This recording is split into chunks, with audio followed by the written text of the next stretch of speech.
Hello friends, I welcome you to the next lecture on Ind AS 40 investment properties. In this lecture we are going to deal with fair value measurement and disclosures required by Ind AS 40. See, in our last lecture we came to understand that as per Ind AS 40 we are going to apply the cost model for investment properties. That means initially investment property will be recognized in our books at cost, and subsequently we are going to show the investment property at cost less accumulated depreciation and accumulated impairment losses. So we are going to apply cost model. But Ind AS 40 requires disclosure of fair value measurement. That means even though we are adopting cost model for accounting purposes and for balance sheet purpose, we use the cost model, we subtract accumulated depreciation and accumulated impairment loss from the cost to arrive at the carrying amount to be shown in the balance sheet. But in notes to accounts, the standard requires you to disclose the fair value of investment property. So how to measure the fair value of the investment property and the relevant disclosure requirements we are going to discuss, and at the end we will also discuss the major differences between Ind AS 40 and IAS 40. Let us go ahead with it. Now, measurement of fair value reliably. See, Ind AS 40 requires disclosure of fair value in notes to accounts. So if you can measure the fair value of an investment property reliably, in such cases you are required to disclose the fair value of the investment property in notes to accounts. If it is not possible to measure the fair value of investment property reliably, in such cases specific disclosures are required under 79 paragraph 79E. So we will go ahead with it. Okay. So how can we measure the fair value? See, in Ind AS, to estimate the fair value of any asset, there is a specific standard which deals with fair value measurement, that is Ind AS 113. So we have to keep in mind the requirements of Ind AS 113 for the purpose of estimation of fair value of even investment property. Generally, what are the factors we have to consider for estimating the fair value? What is the current rental income?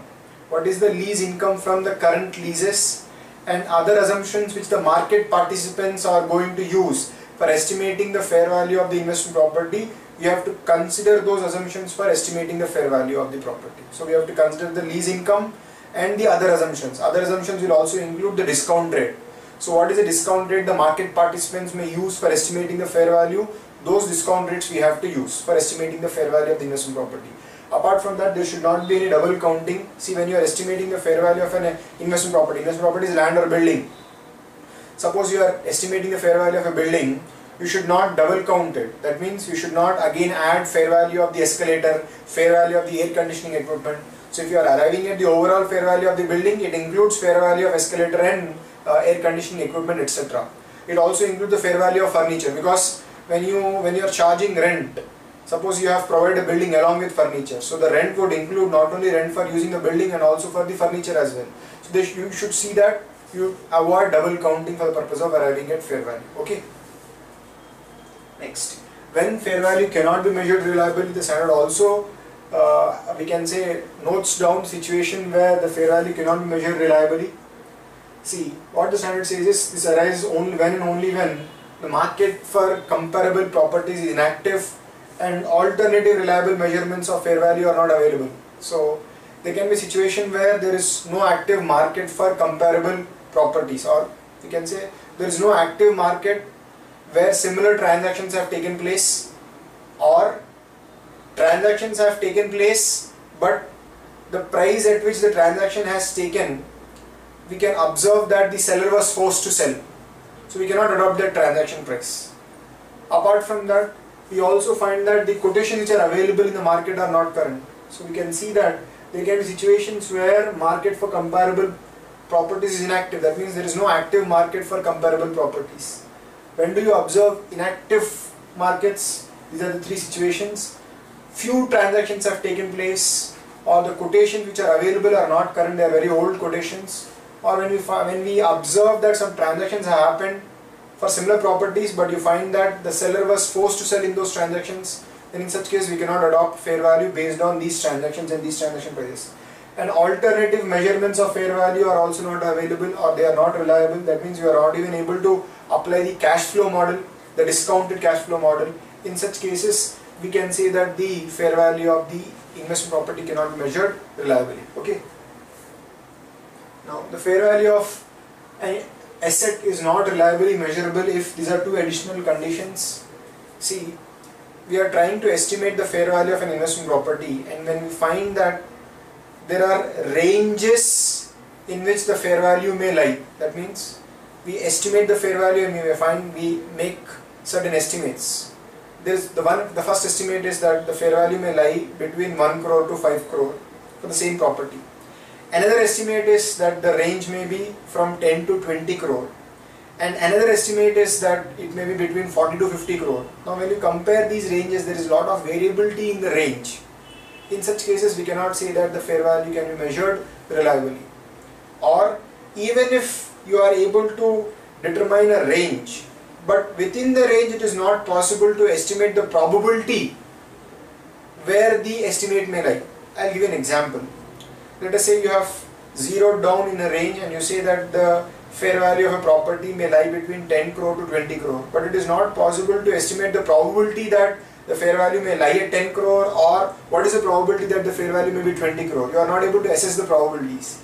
In these circumstances, when there is a lot of variation in the ranges, and within a range you are not able to assess the probability that the fair value may lie at one particular point, you are not able to estimate the probabilities of the fair value within a range.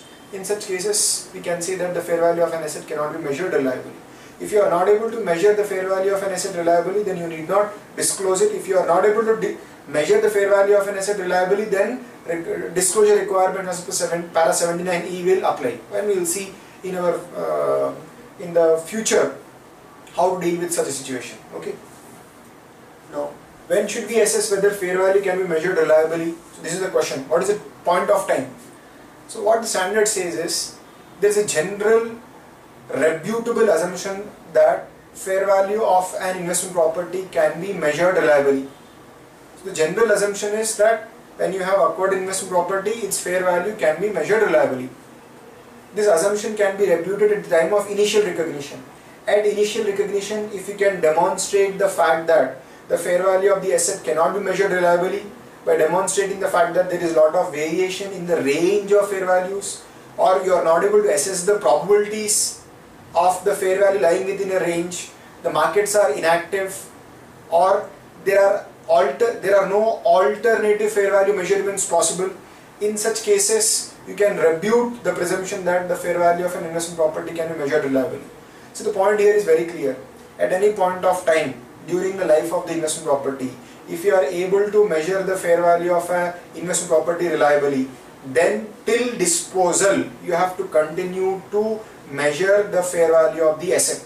Okay, even if the number of transactions which are taking place in a comparable market have reduced, or the transaction prices are not readily available, even in such circumstances you have to continue to measure the asset at fair value. That means at any point of time during the life of the investment property, if you are able to measure the fair value of the asset reliably, once you are able to measure the fair value of the asset reliably, then up to disposal you have to continue to measure the fair value of the asset and disclose it in notes to accounts. Okay, even if the markets have become relatively inactive, number of transactions have reduced, prices are not readily available, even then you have to continue to measure the fair value of the asset and disclose it in notes to account. But at initial recognition, you demonstrate that fair value of the asset cannot be measured reliably, and during the life also you are able to maintain that assumption that the fair value cannot be measured reliably. In such cases, you can continue to show the cost only in your books of accounts, and you have to give necessary disclosures which are required under para 79E. So whenever you are not able to measure the fair value of the asset reliably, para 79E requires certain disclosures which have to be satisfied. Okay. Now, what about property under construction? In the case of you are building a building, you are constructing a building for giving it on rent to others. It's an investment property. As per the standard, there is a reputable assumption that during construction fair value of the asset cannot be measured reliably. That means if there is a building under construction, you can safely assume that the fair value of the asset cannot be measured reliably. You can continue to record it in your books of account at cost. Okay. But once construction is complete, this assumption cannot be made. Again, the standard says once the construction is complete, it is presumed that the fair value of the asset can be measured reliably. Okay. Now, that means if a building is under construction, you can safely say that the fair value cannot be measured reliably. But once the asset is complete, you cannot say that. That means you have to start measuring the fair value of the asset reliably. And if you want to demonstrate that the fair value of the asset cannot be measured reliably, in such case you have to again demonstrate that the markets are inactive, alternative fair value measurements are not possible, there is a lot of variation in range, there is a lot, you are not able to assess the probabilities of fair value lying within a range. In such circumstances, you can avoid fair value disclosures as well. Okay. Now, during construction process, if you are able to measure the fair value of the investment property, then upon completion you cannot go back on your we can say statement. So during construction, if you are able to measure fair value of the investment property, after completion you are not allowed to go back. You cannot say that I cannot measure the fair value of the asset reliably. Okay. And once you are able to measure the fair value of the asset during construction or on completion, the fair value reliably, then up to disposal you have to continue to measure the fair value of the asset reliably. Okay. Now the point is very simple here. When the property is under construction, you can safely assume that the fair value of the asset cannot be measured reliably. If you want to specifically measure and you have the capability to measure the fair value even during construction process, the standard does not stop you. But during construction process, the standard says that there is a reputable assumption that the fair value cannot be measured reliably. That means you can safely say that during construction of a building, I can measure only the cost, I will not be able to measure the fair value reliably. But this assumption cannot hold good once the property is complete. If you want, you can measure the fair value of this during construction or on completion as well. That means choice is yours. Okay. But once you measure the fair value reliably, then up to disposal you have to continue to measure the fair value of the asset and you have to disclose it. See, this fair value has got a lot of importance in standard because International Accounting Standard 40 says an entity is allowed to adopt either the cost model or fair value model. That means if you want, you can even adopt the fair value model. Under fair value model, you have to initially recognize the asset at cost, but subsequently you have to measure it at fair value, and any fair value changes will be recognized in the profit and loss account. Okay. And if you have decided to adopt the fair value model, then for all investment properties you have to adopt fair value only. And if one of the investment properties you don't want to adopt fair value but you want to go to cost, then you have to demonstrate the fact that for that particular asset it is not possible to measure the fair value reliably. Okay. So that is why fair value measurement has got so much of importance in this particular standard. Okay. If fair value cannot be measured reliably on a continuing basis, so these are the disclosures required. A description of the investment property, so which property you are not able to measure the fair value reliably, you have to describe it. Then an explanation why fair value cannot be measured reliably. So why are you not able to measure the fair value reliably? Inactive market, alternative measurements are not possible. So you have to give notes to accounts. Apart from that, if possible, the range of estimates within which fair value is highly likely to lie. So the management has to apply its judgment here and it has to disclose the range within which the fair value of the investment property may lie. So these disclosures will get attracted once you are not able to measure the fair value of the asset reliably. You have to give these disclosures in place of fair value of the investment property. Now, here the doubt may arise. Should I disclose fair value of investment property wise or for all properties together? So the standard says if you are not able to estimate the fair value of one property, it does not mean that for other properties as well you are only going to give these disclosures. That means for each property you have to assess whether the fair value can be measured reliably or not. If it is not possible to measure the fair value reliably, then you give these disclosures for that property. For other properties where fair value can be measured reliably, you have to measure the fair value and disclose them in your notes to accounts. Okay. Next, disclosures. An entity shall disclose, so these are certain disclosures which are required by the standard.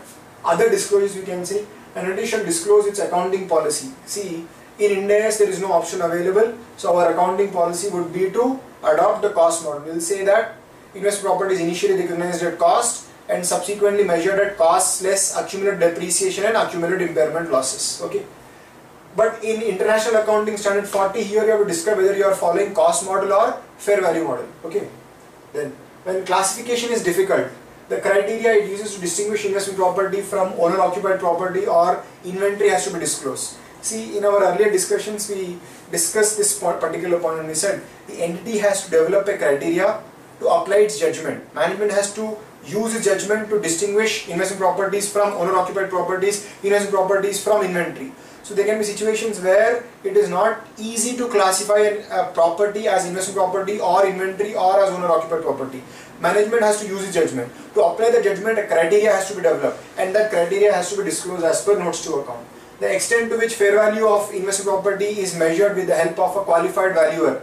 So we also discussed this point earlier. We said the standard only encourages but does not require use the services of a, we can say, competent valuer or a professional valuer. That means to the extent you have taken the services of a professional valuer to get the fair value measured, in such cases you have to disclose that fact in your notes to account. What was his qualification, whether he has sufficient experience in valuing the investment property in the location where it is located. Okay, so we have to disclose the fact whether we have taken the services of a professional valuer to get the fair value estimated. Okay. Then the existence of amounts of restrictions on realizability of investment property or remittance of income or proceeds. So what is this disclosure? Suppose your investment property is located in a foreign country, there can be certain restrictions on disposal of the investment property, remittance of those proceeds. You have investment property in a foreign country, you want to remit that rental income to your country, it may not be possible. So if there are certain restrictions, those restrictions have to be disclosed. Contractual obligations, you have a contract with other party to purchase, develop, repair, maintain investment property, such contractual obligations also have to be disclosed. The amounts recognized in profit and loss. What was the rental income from investment property during the year? So how much rental income from investment property you have got, it has to be disclosed in notes to account. What is the direct operating expenses? So from investment property you have got some rental income. What was the direct operating expenses? Repairs, maintenance and other direct operating expenses for operating the investment property also have to be disclosed. And for some investment properties you may not have got some rental income, but you have incurred direct operating expenses. So those properties where there is no rental income generated but direct operating expenses have been incurred, those expenses also have to be disclosed as part of notes to accounts. Other disclosures.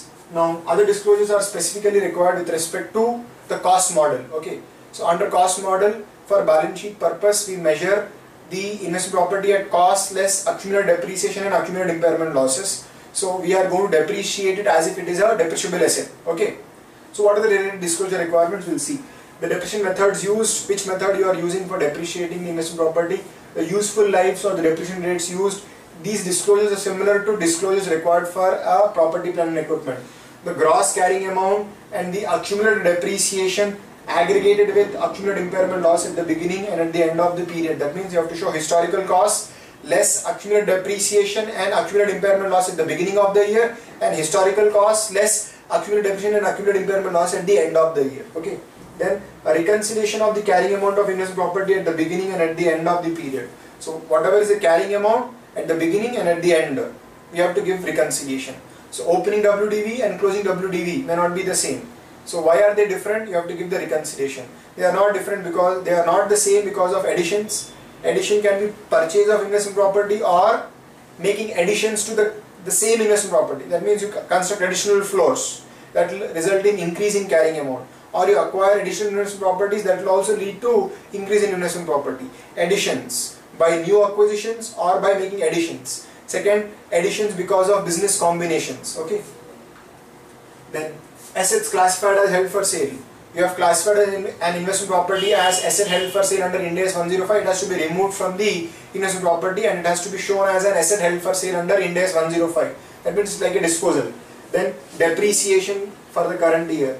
The current year impairment loss, reversal of impairment losses. Now, when you are checking an investment property for impairment losses, you would have to again estimate the fair value of the asset. If you are not able to estimate the fair value of an asset, then you have to go with value in use for the purpose of estimating the impairment. Impairment checking will be done based on Ind AS 36. So we would have to apply the requirements of Ind AS 36 that talks about impairment. So when you are checking investment property for impairment, that means there may be a situation where you feel that the recoverable amount of investment property is below the carrying amount. Then you have to apply the requirements of Ind AS 36 to check the investment property for impairment. How to measure the impairment loss? It is prescribed by Ind AS 36. Okay. Again, there you will be required to measure the fair value of the asset. Okay.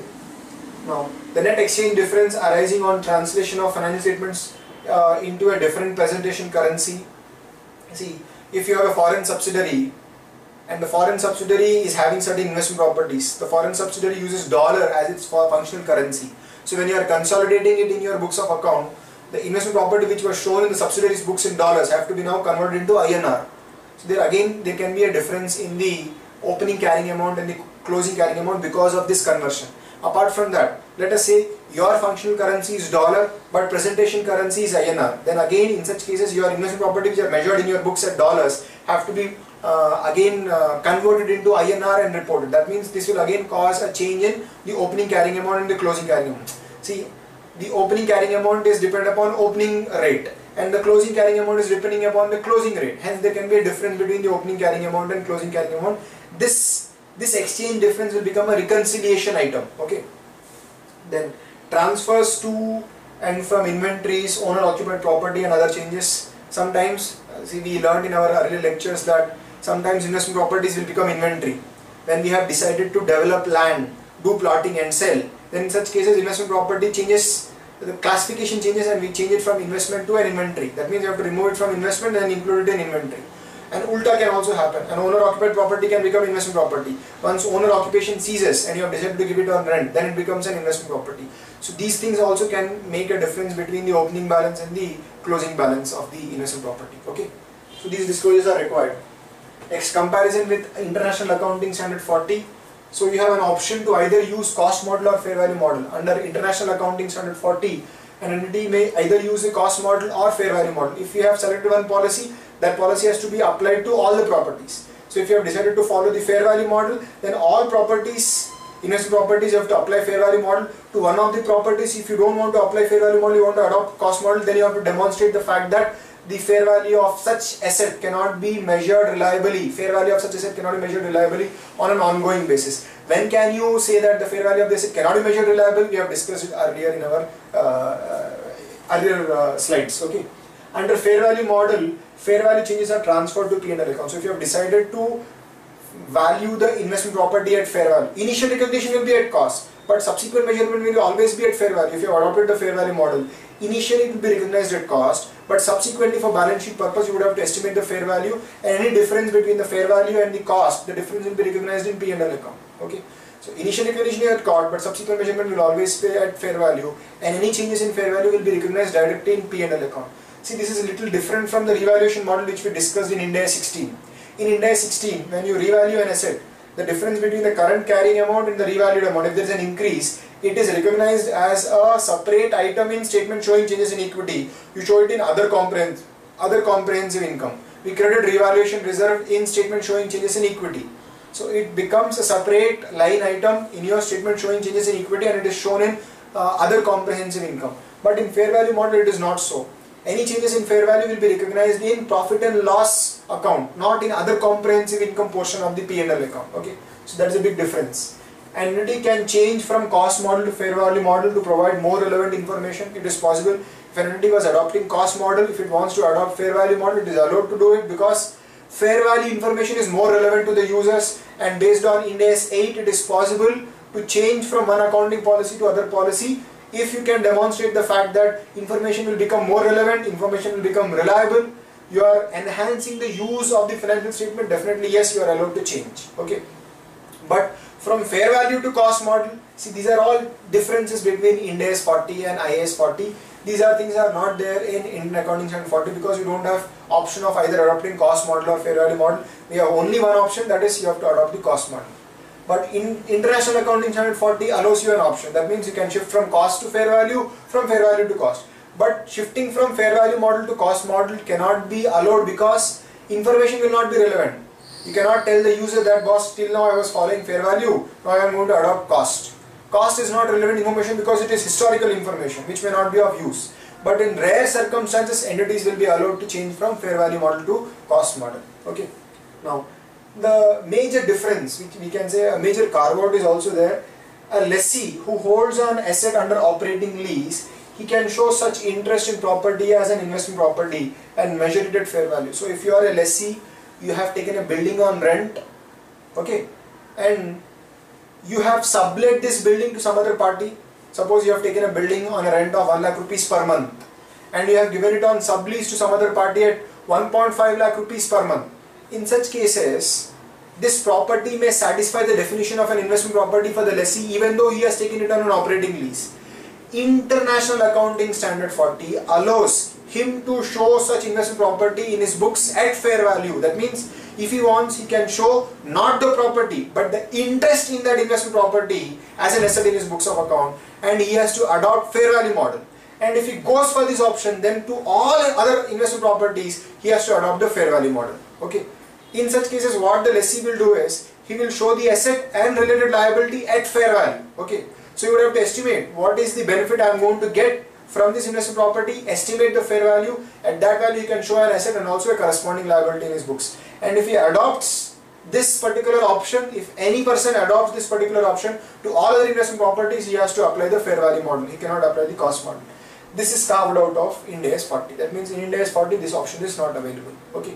In Ind AS 40, fair value is only required for disclosure purposes. But in International Accounting Standard 40, fair value is required because you are going to show the investment property. You can show the investment property in your books at fair value, and any changes in fair value is immediately recognized in the P&L account. It has an impact on your profit and loss. It is not shown as a revaluation surplus. Okay. Now, in International Accounting Standard 40, it is also possible to transfer from investment properties to inventories. Now, I'll give you an example. You are holding a land as an investment property. Now, you have decided to develop it and sell it as inventory. And when the land was held, you adopted the fair value model. Now you have decided to change the classification from being an investment property to inventory. You have started developing. And you are measuring the land at its fair value. Now what the standard says is, the day you have converted it into inventory, on that date re-estimate the fair value. If there is any difference between the current carrying amount, which was fair value, old fair value, and the fair value on the date of conversion, the difference should be recognized in P&L account. And this fair value will become cost for applying Ind AS 2 in the future. See, once the land is plotted, it is made into saleable units, it becomes inventory. And once it becomes inventory, the scope is now within Indian Accounting Standard 2. Indian Accounting Standard 2 will start applying to it. For Indian Accounting Standard 2, inventory has to be initially recognized at cost. So cost would be the fair value on the date when the investment property becomes inventory. Okay. And on that date, if there is any difference between the fair value on the date of conversion and the current carrying amount, that difference will be recognized in P&L account. Okay. Now there can be some more changes which can happen. An owner-occupied property is converted into an investment property. So there was a building which we were using as property, plant and equipment. It was owner-occupied. Now you have decided to cease occupation and you have decided to give it on rent. And you have also decided that you are going to show this investment property at fair value. Now what will happen is, on the day you convert it from owner-occupied property to investment property, the asset has to be fair valued again. Okay, because we are going to show in future the investment property at fair value. And when the fair value is measured, if there is any increase, it will be considered as a revaluation surplus. It will be credited to other comprehensive income and shown in statement showing changes in equity. It will not be recognized in P&L account. Okay. In future, once it has been converted into investment property, if there are any fair value changes, it will be going to profit and loss account. Okay. So this is also possible. So the International Accounting Standard 40 talks about changes of use as well. Okay. So this is what we have to discuss in Indian Accounting Standard 40. Thanks a lot.